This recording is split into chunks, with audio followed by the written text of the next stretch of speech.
Okay, so we're going to make the leaf ring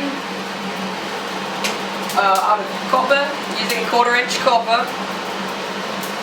We're using opposing two-sided tape to divide the material up. So we'll have our leaf, and what will be the stem, and then we'll get a penny scroll. Once we wrap it around the man, come out, get it hot, make a little point.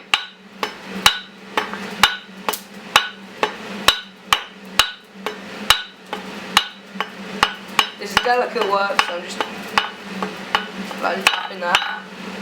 Then you do your first two-sided taper. Work that down to about half the material's dimension, then you go back to where your 40 starts and stops, half on, half off again.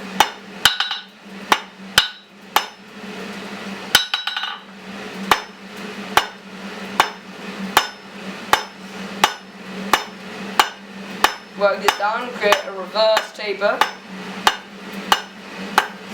Then you come back here, you chop with your flat die. These techniques can be used from anything smaller than this, and bigger than this, anything. It's all about dividing the material up. So you go from this side to far side. I'm working on the anvil now.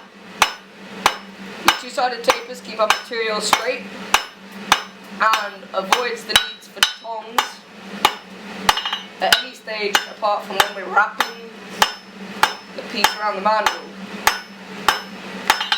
Notice how, because copper is very conductive of heat, I am holding a short piece in a pair of tongs.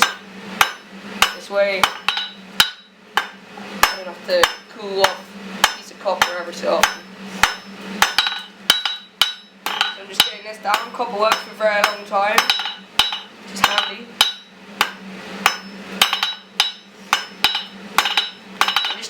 You know, with this hammer here, even though it's not my 5-pound hammer, you just have to lift and drop the hammer off. You don't need to do much more. So you get your two-sided tapers set there, like so. Okay, so we're going to come out and finish off our stem area. I'm not trying to move too much material at this stage, so I'm just using my flat die and angling it slightly into the tape that I'm trying to achieve.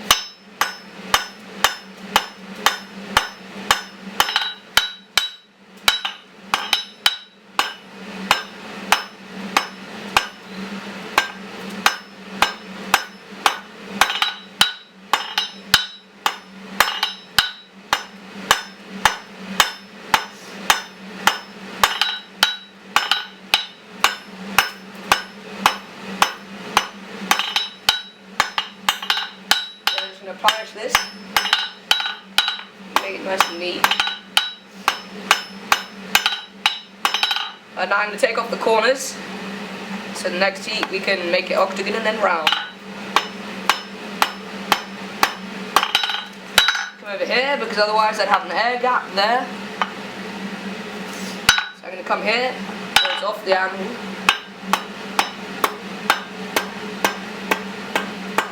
Other side.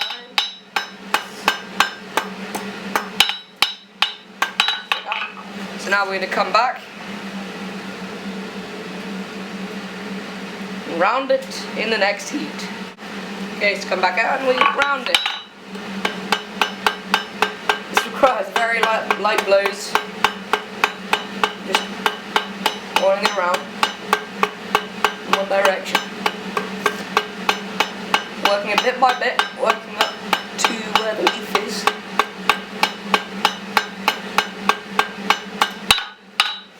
Once you get to the leaf, you can hit all hot, you can hit 3/4 on, 3/4 off when you're here.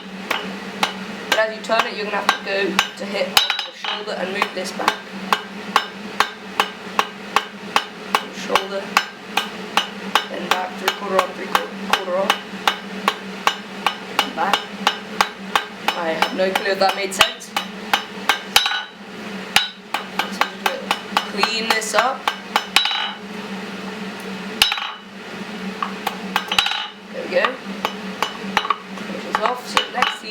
come out and forge the leaf. So here's our leaf area here. Here's our stem area. Okay, so we're going to come out and forge the leaf. So you start on the diamond with the two-sided tapers up. Hit it once, then I'm going to switch my crossbeam. Without hitting the stem, we'll just kind of valley in the middle.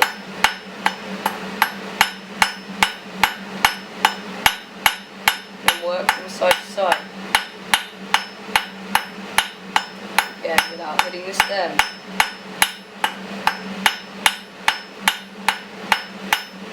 You can really play a lot with the ends of rings and all sorts when you're using two-sided tapers. It's such a versatile technique. Anything from flowers to animal heads.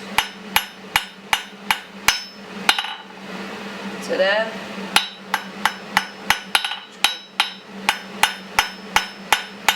A little bit more on this one side here. So yeah, this is just basic. This is where I've just forged out the leaf shape. You can go wild with this. You can do anything you want. So there's your leaf. Okay, so I'm going to come to this thing here. You can do this in the step over there. But I'm going to do this here because it gets dense. It doesn't have dents in it. You just do the crossbeam. Just hit in like that, and then as you see, does that, then it'll go around your mandrel and you won't have to fuss for a lot more time trying to get that right shape. Okay, so we can come out and forge this down, just the same again around die. To start with, forge this down, notice how it pops up, and flat die. I want a longer taper because I want a longer penny scroll. The stubbier the taper, the shorter it will roll before it breaks. The longer, the more it will roll. I want it to roll more, so I'm going to make it long. Then just take off the corners, make an octagon, then around.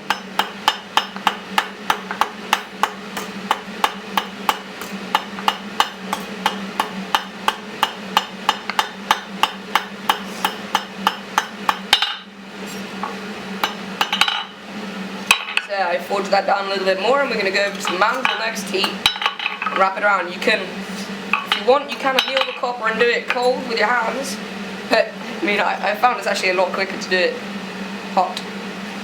That's what we're going to do. Okay, so we come out with our piece, cut the piece in the tongue, wrap it around, turn, wrap some more.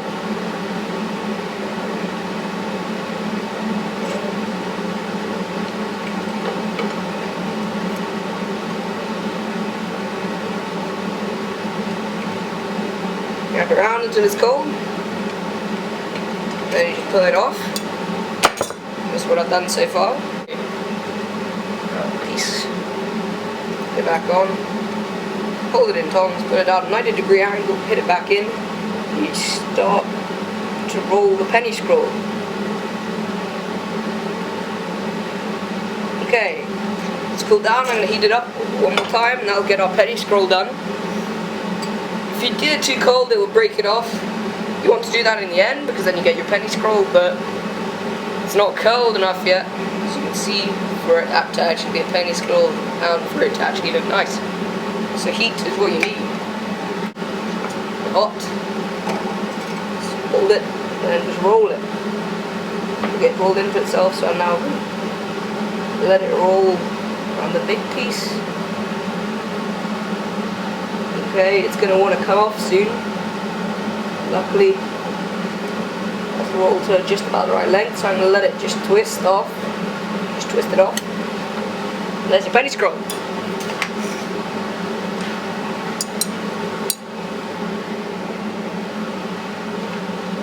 It's a neat little thing. Then you can just, with your tongs, squeeze everything, make it nice and neat.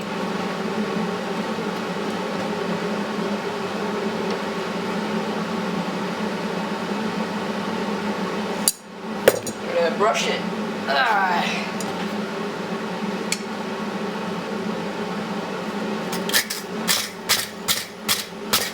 Just so you see the copperness of it. Copper is very wonderful to forge. I love forging copper.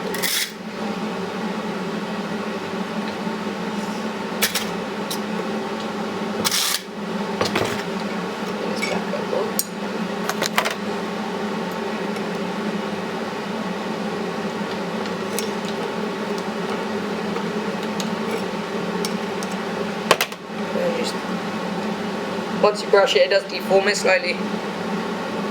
So you put it back, shape, and there you go.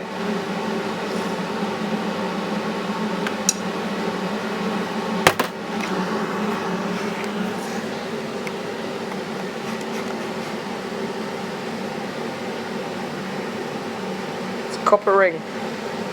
Very simple to make.